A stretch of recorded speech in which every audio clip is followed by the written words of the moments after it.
Le travail qui fait l'objet de la présente soutenance est intitulé comme suit: les fonctions du montage dans l'appréciation du documentaire de reportage, cas de la fabrication du pagne raffia.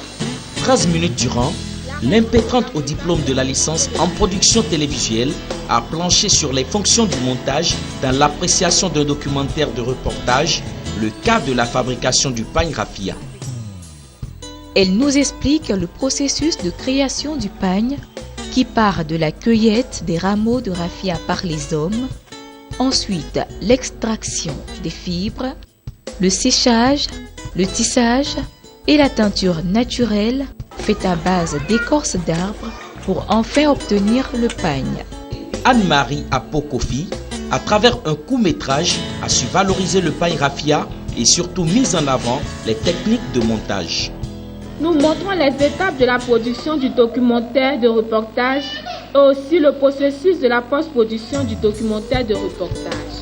Malgré le travail colossal, les critiques des maîtres et autres membres du jury ne se sont pas fait attendre. Après les critiques et autres mises à l'épreuve, vient le moment de la délibération. Vous avez la mention très bien réussie.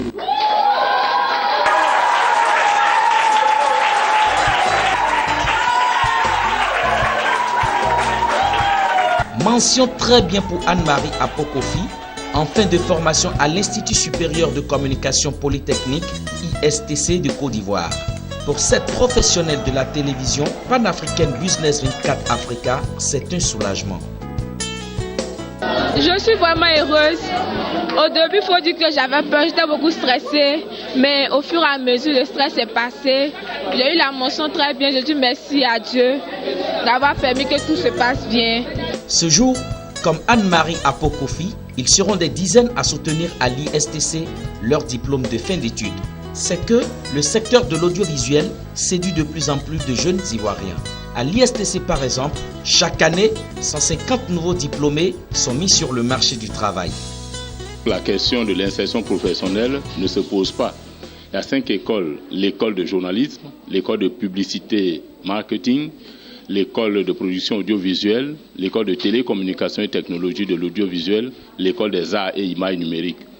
Vous voyez que toutes ces qualifications peuvent se retrouver dans une rédaction, mais peuvent se retrouver aussi dans une agence conseillère en communication, peuvent se retrouver dans une administration, dans une Côte d'Ivoire qui se modernise, où chacun veut être à l'heure des technologies de l'information et de la communication.